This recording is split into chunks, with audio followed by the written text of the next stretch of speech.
Bienvenidos, señoras y señores, un espacio más de prólogos, este programa dedicado a las novedades editoriales en español. Hoy vamos a inaugurar una nueva sección donde vamos a hablar de los libros que se han vendido más en el pasado mes, en este caso, de octubre, y que estaría encabezado el ranking, digamos, de los más vendidos por el italiano de Arturo Pérez Reverte. Le seguiría Los Vencejos de Fernando Aramburu y La cuenta atrás para el verano del seudónimo, suponemos, de la vecina rubia, entre los primeros más vendidos en estos momentos en España, ¿no? en el mundo editorial español. Vamos a hablar hoy, y vamos a dar paso en breve a nuestro invitado, de un libro, yo creo que no tiene absolutamente desperdicio, que se llama Al servicio de su majestad, los espionajes de los Borbones. Es un libro que yo considero imprescindible para entender bien lo que ha sido la historia de España, los entresijos de la historia de España.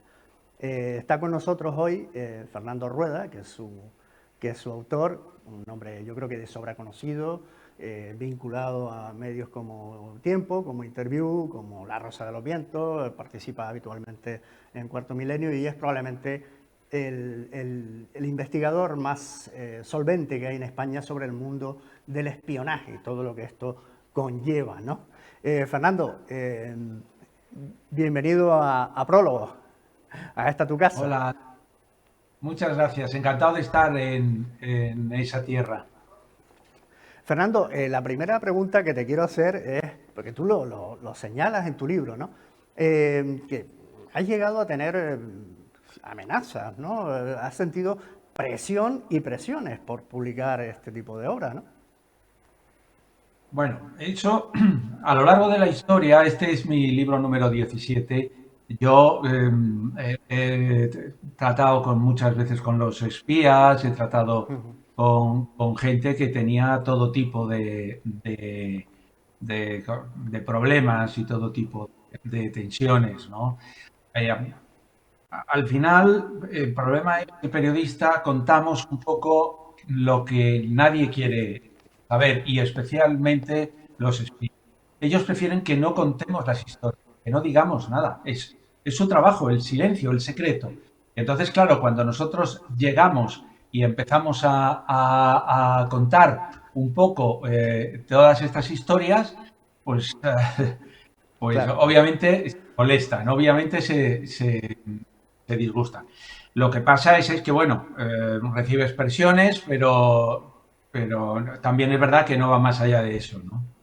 Fernando, te voy a hacer una pregunta porque después del libro, cuando uno termina la lectura, yo que estoy acostumbrado a los libros de historia, pero cuando leo este modelo, ¿no? de descripción, de narrativa sobre lo que es el espionaje, sobre lo que viene por debajo de la infrahistoria realmente, la sensación que te queda es como que vivimos en una especie de tramoya, ¿no? Es una tramoya realmente, ¿no? Bueno,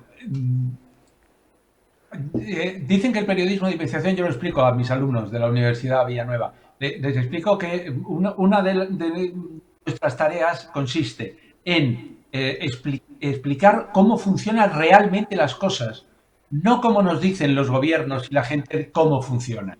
Entonces, claro, te parece todo un teatro, ¿no? Sí, sí. Porque lo que estamos viendo a veces se parece tan poco a lo que ocurre en la realidad. Es decir, para conseguir sus objetivos, los gobernantes, los jefes de Estado, utilizan al servicio secreto para protegerse, utilizan al servicio secreto para para obtener información, utilizan al servicio secreto para quitar de en medio a personas molestas, ¿no? Entonces, pues claro, Claro, claro, claro. parece y a mí me pasa a veces, ¿eh? Que lo que estás narrando, lo que estás viendo, dices, joder, si esto no tiene nada que ver con la realidad, ¿no? Sí, sí, sí. Es una realidad paralela. Bueno, vamos a meternos un Para... poco en lo que es las honduras del libro, ¿no? El libro arranca con el momento sucesorio, ¿no? Una vez que Franco ya está prácticamente agonizando, ahí empieza, digamos, la narración, ¿no? Y ahí planteas tú ya, y aquí yo lo ligo un poco con otro de los programas que tuvimos hace unas semanas, que vino María Elvira Rocabarea, donde ella planteaba que España era un país que de alguna manera se había quedado supeditado, ¿no? Es decir, como que las élites españolas no eran capaces de manejar realmente los destinos del país. Tú, prácticamente en la presentación ya del libro, nos planteas cómo con Franco el franquismo ya pierde de alguna manera, entrega prácticamente la autonomía del país a los Estados Unidos. Es decir, como que hay una dependencia completa, ¿no?, de los americanos, por lo menos es lo que se plantea en las páginas al servicio de Su Majestad. Sí, el final del franquismo y el principio de la transición es algo que está controlado, dominado por los Estados Unidos. El rey llega a ser rey porque le apoya Estados Unidos y porque le apoya la CIA. Y el rey llega a ser rey porque junto a ese apoyo cuenta con el apoyo, con el respaldo del servicio secreto. ¿Qué pasa? Que cuando en 1948 Juan Carlos, con 10 años, viene a España para formarse en España, él no sabe cómo funciona. Y va pasando los años y entonces descubre que todo el mundo le está espiando.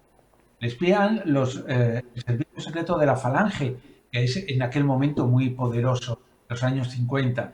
Le espía el Alto Estado Mayor, que tiene una delegación en Portugal que controla todo lo que pasa en casa de su padre, don Juan, ¿no?, que es donde vive exiliado. Le abren las cartas el servicio postal. Pero es que le espían esa gente en la que él cree y que confía, ¿no?, que es la gente de su alrededor, esos monárquicos que en teoría tienen la confianza de su padre, pero que en realidad no lo saben. Entonces él va avanzando y se da cuenta de que lo que domina a España, Franco, sin ninguna duda, en primer lugar, y que debe llevarse bien con él, pero que Franco depende de Estados Unidos. Y él lo que hace es buscar esa ayuda de Estados Unidos. Incluso establece un cauce, que yo narro en el libro, que es muy curioso, establece un cauce para comunicarse con la CIA, con la embajada, sin que nadie lo descubra. Y es, bueno, una peripecia. Sí, sí. Es un profesor de karate, ¿no? Un profesor de karate. Claro, que es un militar mexicano que le pasa la información, ¿no? ¿Pero por qué?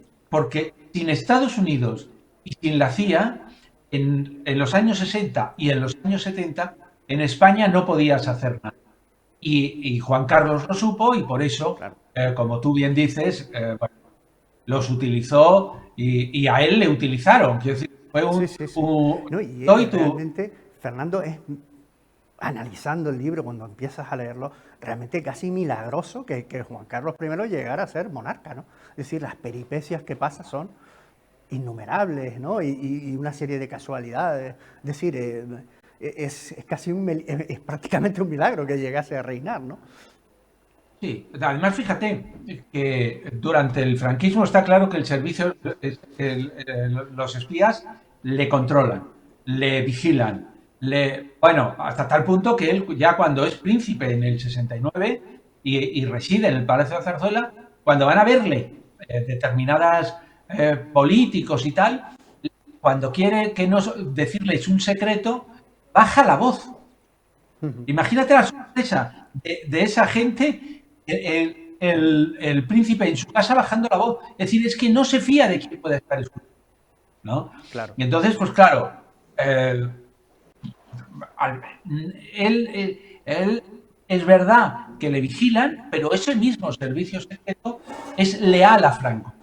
Y Franco decide que él va a ser su sucesor y el servicio secreto se pone en primer tiempo de saludo y le hace totalmente el caso a Franco y le protegen hasta tal punto que cuando pretenden que sea su primo Alfonso el que le quite el trono en una conspiración monárquica, el servicio secreto le protege y monta una operación absolutamente de esas que tú dices, de tramoya, de teatro, para evitar que Alfonso de Borbón, al casarse con una nieta de Franco, sea el sucesor. Claro.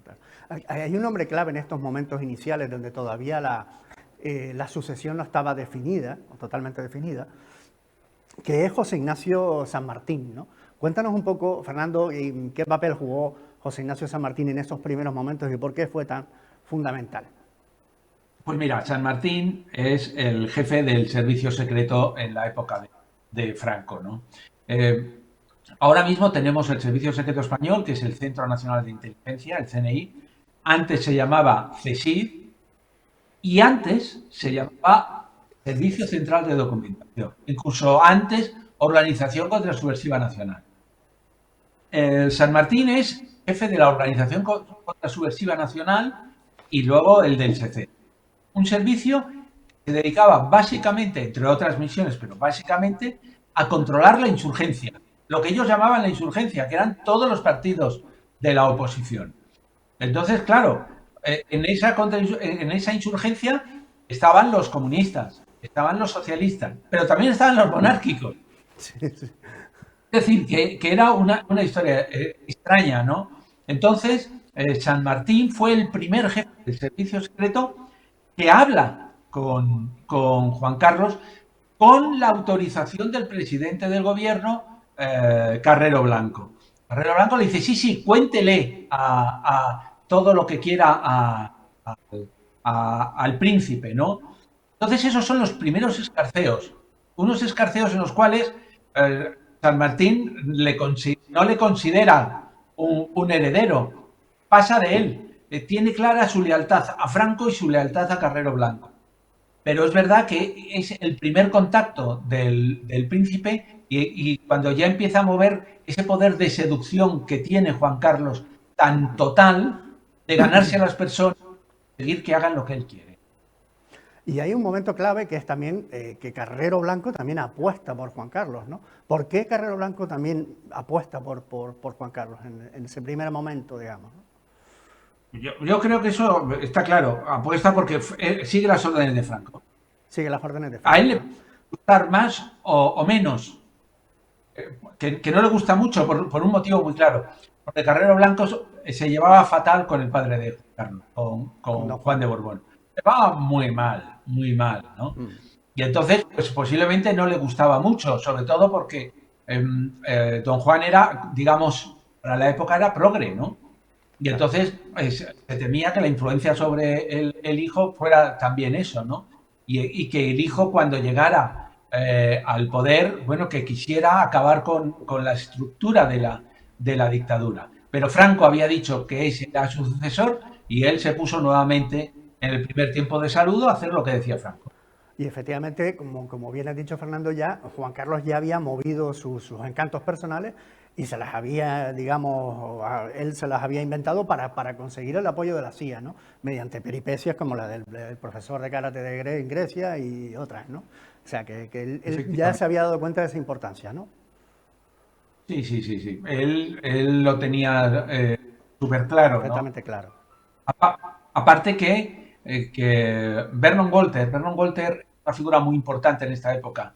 Vernon Walter era un militar de Estados Unidos que conocía muy bien toda la parte de España, de Portugal, del norte de África. Él hablaba español y tenía muy buenas relaciones. Entonces a Vernon Walter le encargan que hable con Franco para gestionar la transición, ¿no?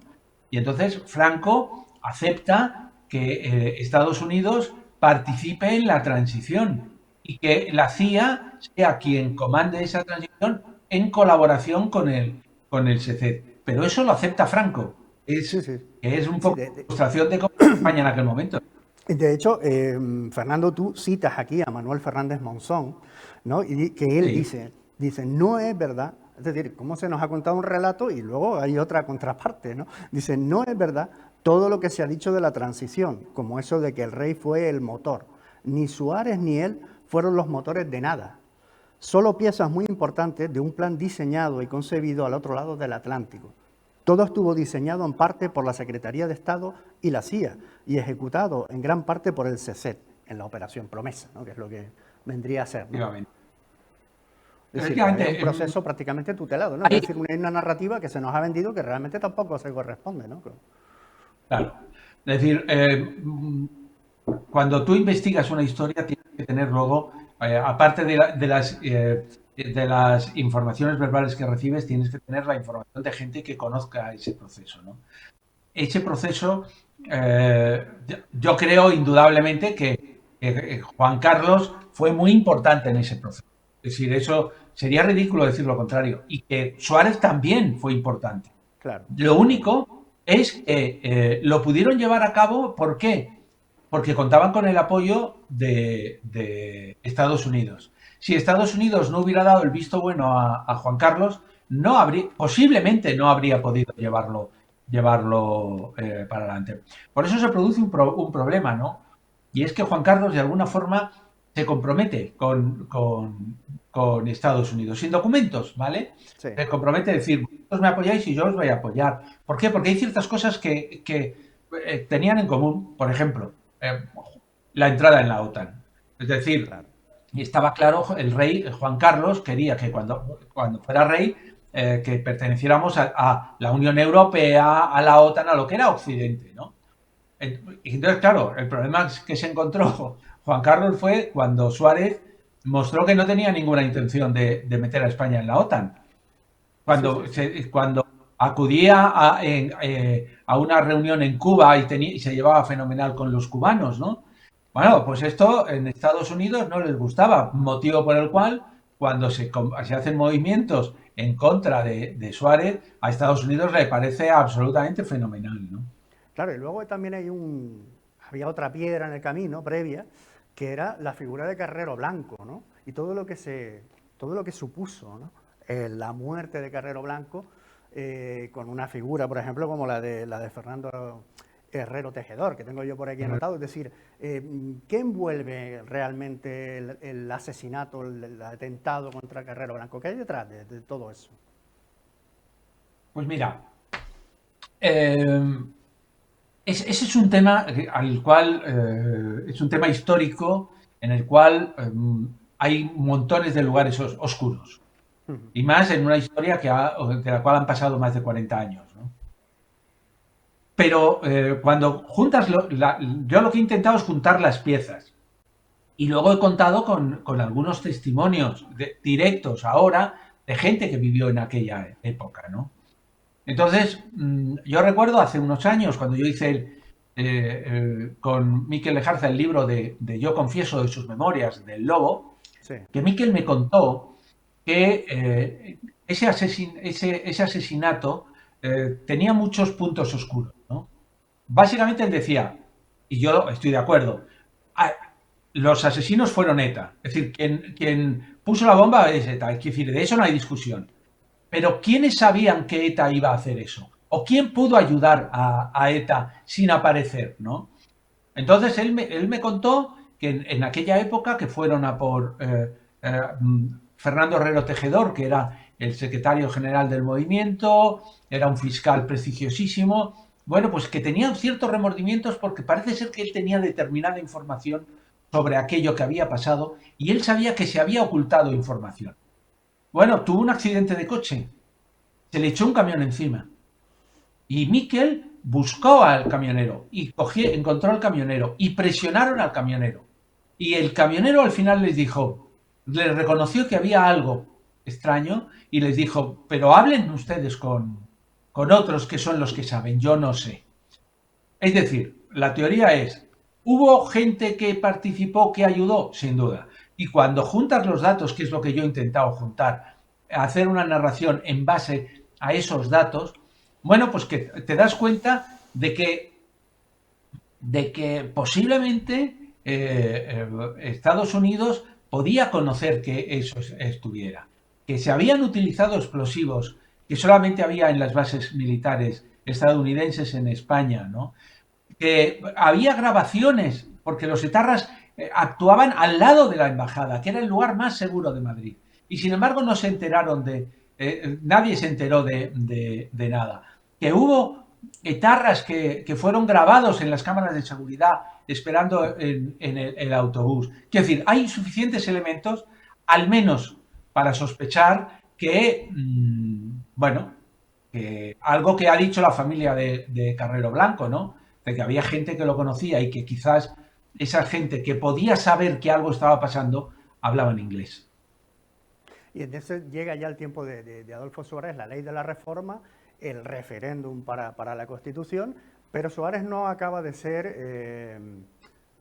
hay dudas, ¿no? con Suárez. También es el momento en que empieza, digamos, en la época fuerte ya de ETA, ¿no? Y se produce un error, hay un error que tampoco tiene mucha explicación, ¿no? Con respecto a los primeros momentos de ETA, donde se la podía haber controlado y inexplicablemente no se controló, ¿no? ¿Por qué? Cuéntanos un poco, Fernando, qué fue eso, ¿no? Dices con respecto a ETA, ¿no? Sí, sí, sí, que hay momentos donde hay un infiltrado que podía haber desmantelado prácticamente a toda la organización y sin embargo, pues sí, como que no, sí, Sí, inexplicablemente, ¿no? hay muchos puntos oscuros. Ujú. También te lo voy a decir. Quiero decir, Claro, y hay ciertas cosas que tú pones y das la información, que es mi trabajo como periodista de investigación, contar los hechos, y luego interpretar, pero interpretar, cada uno puede hacer lo que quiera. Yo lo que sí sé es que en 1974 se infiltra en ETA Mikel Lejarza, el Lobo, y que Mikel Lejarza llega a ser miembro de la cúpula de ETA. Estamos hablando de que la cúpula son muy pocos, son claro. 3, 4, 5. ¿Eh? Y entonces el encargado de infraestructuras llega, entra en España, se ocupa de todas las infraestructuras, lo hace, y él se va reuniendo con los etarras y cada vez que se reúne con los etarras hay equipos del servicio secreto que sigue a cada uno de los etarras. Y van anotando, van señalando a cada uno de los etarras, a cada uno de los pisos, a cada uno de todos están siendo controlados, todos están haciendo. Bueno, hay no una, sino dos redadas y después de la última redada, que ya van a hacer cuando lo hicieron a todos detenidos, Miquel le plantea a sus jefes en el SECED que, que no le saquen porque en el último momento, que lo detengan a él también, que lo metan en la cárcel con todos los demás etarras Claro. y que luego le permitan huir con alguien de bajo nivel, huir a Francia. Que Y era él lo decía, lógico, era la operación perfecta, era la operación perfecta, claro. porque además él decía, me pegáis un tiro en el hombro y ya es la repera, porque ya gano una credibilidad total. Y entonces yo voy a Francia, la cúpula ya no existe y yo me convierto en el jefe de ETA. Claro. Imaginaros, Miquel Lejarza convertido en el jefe de ETA, bueno, Sí, sí, sí. pues lo que Lo, habría hecho, lo tienes no lo todo. dice, habría cogido la parte política en aquel momento y habría dado poder a la parte política. Que sabéis que siempre los de las pistolas han controlado la parte política. Porque la parte política siempre era más partidaria al final de negociar, ¿no? Y de conseguir cosas y tal. Entonces, Miguel decía, yo llego al sur de Francia, me convierto en el jefe de ETA y permito que la parte política desarrolle sus ideas. Y a partir de ahí se establece una negociación y se acaba con ETA. Le dijeron que no. A estas alturas, más de 40 años después, Miquel Lejarza sigue sin entender el por qué no le dejaron acabar con ETA. Claro, es que no lo entiende nadie, ¿no? Y en ese momento empiezan ya las negociaciones con ETA, se plantean dos vías, ¿no? La vía de la negociación y luego la vía también de la guerra sucia, que luego más adelante veremos en fin, todo lo que rodea también a la guerra sucia. Pero desde el primer momento se empieza a considerar ya la negociación con la banda terrorista, ¿no? O sea, no fue algo que después exclusivo de los gobiernos, por ejemplo, de Zapatero, ¿no? Sino que ya viene de lejos, ¿no? En este caso es un caso excepcional, ¿no? Es un caso excepcional porque se produce en 1976 y es la banda terrorista la que hace un acercamiento para negociar. Y hace un acercamiento al CC de entonces todavía, ¿no? Y les dice que quieren establecer una negociación. Negociación que autoriza Adolfo Suárez y que lleva a cabo, el servicio secreto. Mantienen 2 o 3 reuniones en Suiza, etcétera, etcétera. Hay pruebas de fotos, grabaciones y tal. Lo que pasa es que se dan rápidamente cuenta de que ETA no tiene ninguna intención de acabar, ¿no? Y entonces, bueno, pues dura lo que dura. Porque claro, duran 2, 3 negociaciones y a partir de ahí se acaba, ¿no? Lo que pasa, eso por un lado. Luego había otra cosa que era lo que tú has mencionado, que es la guerra sucia. La guerra sucia viene de años antes. Es decir, había grupos que se dedicaban a intentar atacar, a intentar golpear en Francia a los miembros de ETA. Hasta tal punto que cuando Miquel Ejarza está infiltrado y ya es uno de los jefes de ETA, mantienen una reunión de la cúpula de ETA y a Miquel le dice su jefe de caso que no vaya a esa reunión porque puede pasar algo, ¿no? Y Miquel le dice, pero ¿cómo no voy a ir si me acaban de nombrar jefe de infraestructuras, ¿no? Y entonces, bueno, ponen la bomba, que podía haber matado a Miquel perfectamente, lo que pasa es que por suerte era una chapuza de bomba, y ponen una bomba para intentar matar a alguien de ETA. Pero en aquel momento todavía esto era, digamos, más una cuestión de personas, más de individualidades y Sí, no sí, organizado. de una cosa organizado, eso es. Y Fernando, ¿cómo fue la relación entre entre el rey Juan Carlos, en aquel momento ya proclamado, por supuesto, y Suárez, ¿no? Porque claro, después ya, inmediatamente después viene el episodio famoso del 23F, ¿no? ¿Cómo fue la relación entre el rey y Suárez y cuál fueron ese malestar que de alguna manera precipitó después el golpe de 1981? Mira, llega un momento en que el rey ha estado durante montones de años intentando gobernar. Te voy a hacer un resumen, ¿vale? Porque Sí, la sí, historia pero tiene un montón de matices y sí, de sí, estas sí. cosas es importante. Pero el hecho es que el rey, según yo interpreto y con los datos que aparecen en el libro, el rey llega un momento en que se cansa de que Suárez no le haga caso.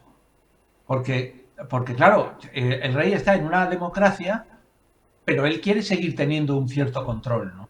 Y Suárez cada vez va más independiente.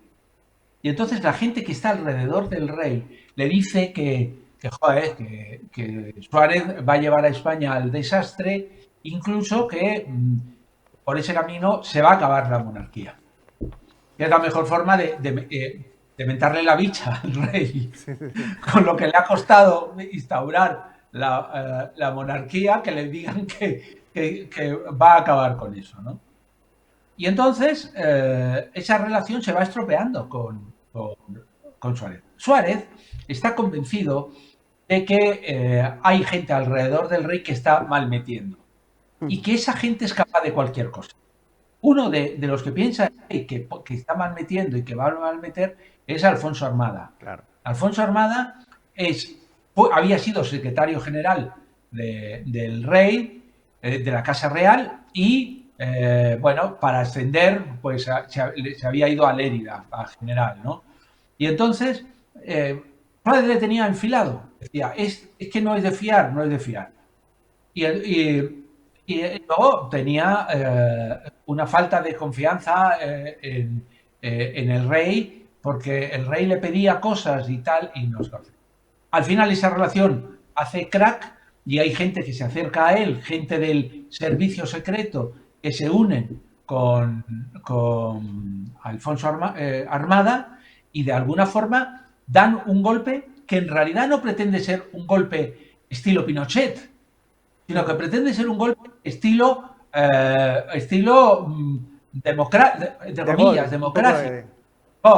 Es decir, un golpe que pretenda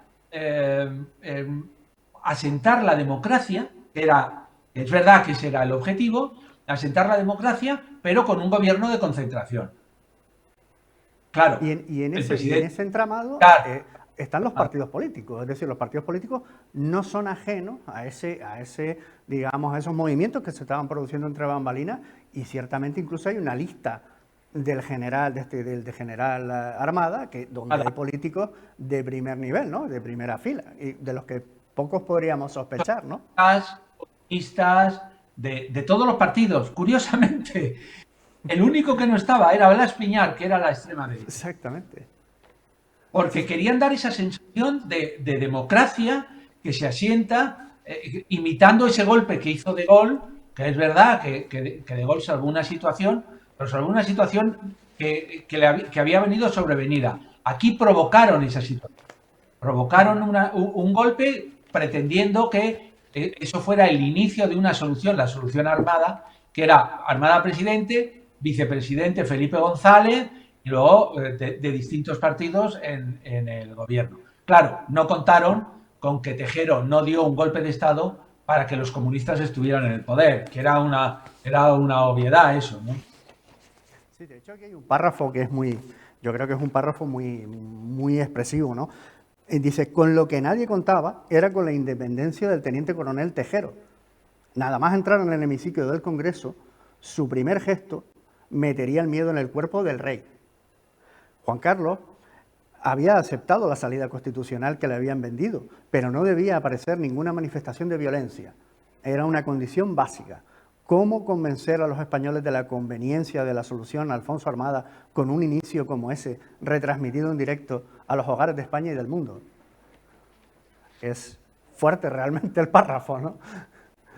Claro, es que es la narración de alguien que yo creo que responde a un prototipo, a un perfil del mundo del espionaje, de ese mundo que tú has definido antes también, David, es que te están mostrando una realidad, pero en realidad lo que está ocurriendo está en las alcantarillas, ¿no? Sí, sí, sí. Y están simulando de cara a la gente que es un golpe de Estado, pero oye, que vamos a dar una solución.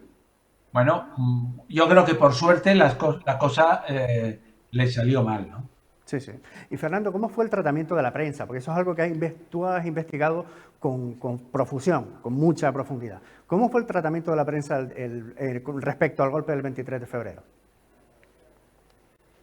Pues mira, yo hice mi memoria de licenciatura Sí, sobre eso, que por cierto me la pidió Leopoldo Calvo Sotelo al poco de sacarlo, porque él él era el candidato, ya sabes, a sustituir a Adolfo Suárez, y él estaba muy interesado. La conclusión básica del análisis de contenido era que los periódicos informaron de la celebración del juicio que duró 4 o 5 meses del contenido con objetividad. Sin embargo, a la hora de titular, que sabes que al final es lo que lee la gente, los titulares, sí. La mayor parte leen, el 90% leen los titulares y el texto lo leen un 15%, ¿no? Pues a la hora de titular, sin embargo, quedaba exonerado el rey de cualquier responsabilidad en el 23F. Es decir, los medios importantes que yo analicé, que eran los medios más importantes del país, tomaron partido en defensa, en protección del rey y echando la culpa de todo a los que también la tenían, obviamente, que era Armada, Milans y Tejero. Y en eso después ya llega el gobierno del PSOE y probablemente, por supuesto local, que si quieres podemos tocarlo un poco también por encima, pero hay una sintonía especial entre don Juan Carlos y Felipe González, ¿no? Se encuentran muy cómodos, ¿no? Durante toda esa etapa como que hay una sintonía considerable entre ellos dos, ¿no? Son súper amiguitos. Luego con Aznar las relaciones son tensas, sí. Con Suárez eran tensas, sin embargo llega el socialista, que era el teoría, el gran peligro, y se llevan fenomenal. Hasta tal punto que Felipe es el que nos mete definitivamente en la OTAN y sobre todo que Felipe es comprensivo con lo que hace el rey.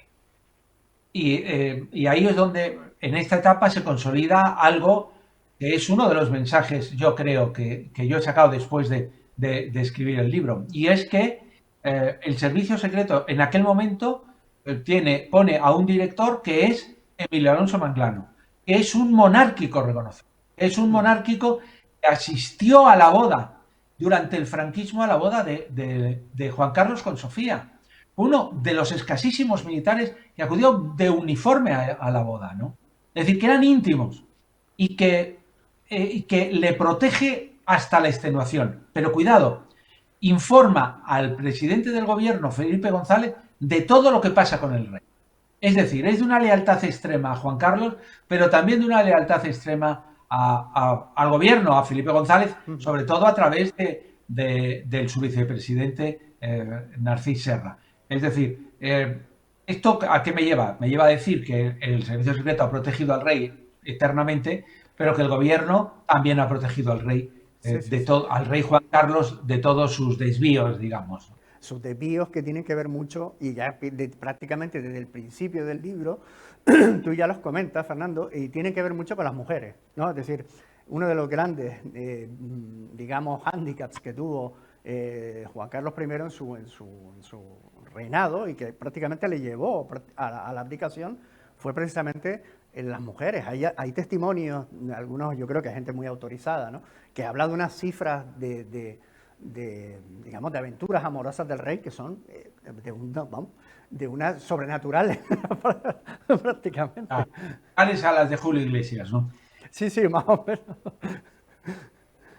Yo en el libro eso lo menciono porque yo creo que eso hay que mencionarlo, sobre todo porque yo me sorprendo cuando descubro que Franco está preocupado porque el rey se dedica a ir de flor en flor. Y incluso cuando se casa y le cuentan que sigue de flor en flor, le preocupa, ¿no?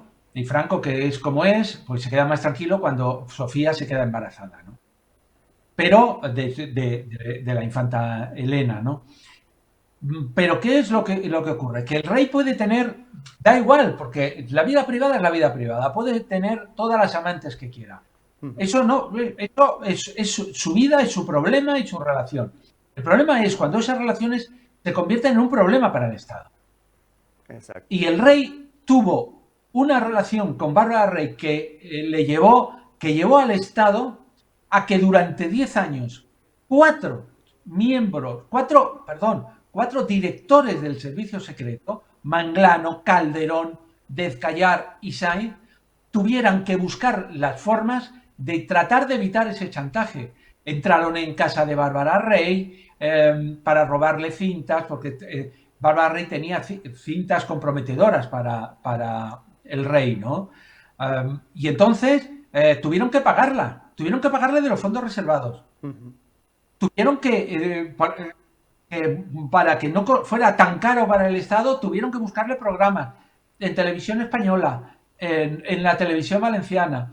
Y llegado en determinado momento, para que no costara, tuvieron que montar una historia de publicidad donde el jefe del servicio secreto se convertía en un publicista e iba a las empresas a pedirles que metieran dinero en una revista, dinero que al final iba a las arcas de la actriz, ¿no? A pesar de eso, 10 años no aprende la lección y luego viene lo que pasa con Corina. Claro. Desde mi punto de vista es un asunto muy grave y que el rey no es capaz de verlo. Que haya tenido, me da igual, 10, 20, 50, 500, eso es su vida, pero Jolines, es que ha afectado a la seguridad del Estado. Sí, luego ya además Corina, por ejemplo, incluso llegaba a actuar prácticamente de manera oficiosa, como si fuese una representante del propio Estado, ¿no? Es decir, que cobraba comisiones, es decir, que ahí está, realmente se le fue completamente de las manos, ¿no? Se desbocó completamente el asunto, ¿verdad? Con el conocimiento del gobierno. Con el conocimiento. Quiere decir que la culpa es del rey, sin duda, ¿vale? Es decir, yo ahí estaba claro que era su representante, pero el gobierno lo sabía. Y esos detalles que yo aporto para entender la historia son importantes. ¿Por qué? Porque ni Felipe, ni incluso Suárez, ni Aznar, ni Zapatero, ni Rajoy fueron capaces de ponerle freno al rey. Fueron capaces de enfrentarse al rey. Conocían que se pasaba en algunas cuestiones monetarias, de amistades peligrosas, de asuntos de falda, y no le pusieron coto, efectivamente, ¿no? Claro. Bueno, Fernando, ya vamos concluyendo, se acaba nuestro tiempo. El libro es interesantísimo. Te lo comenté por WhatsApp, ¿no? Es un libro imprescindible para entender la historia presente más reciente de España, ¿no? Ya llegas después a meterte con el tema de Villarejo y tal, pero bueno, ya es demasiado, sumergirnos en una cloaca demasiado profunda que no nos va a dar tiempo a hablar. Pero sí quería terminar con dos asuntos que ahí en el libro quedan un poco, que no se tratan, o se tratan un poco más superficialmente, ¿no?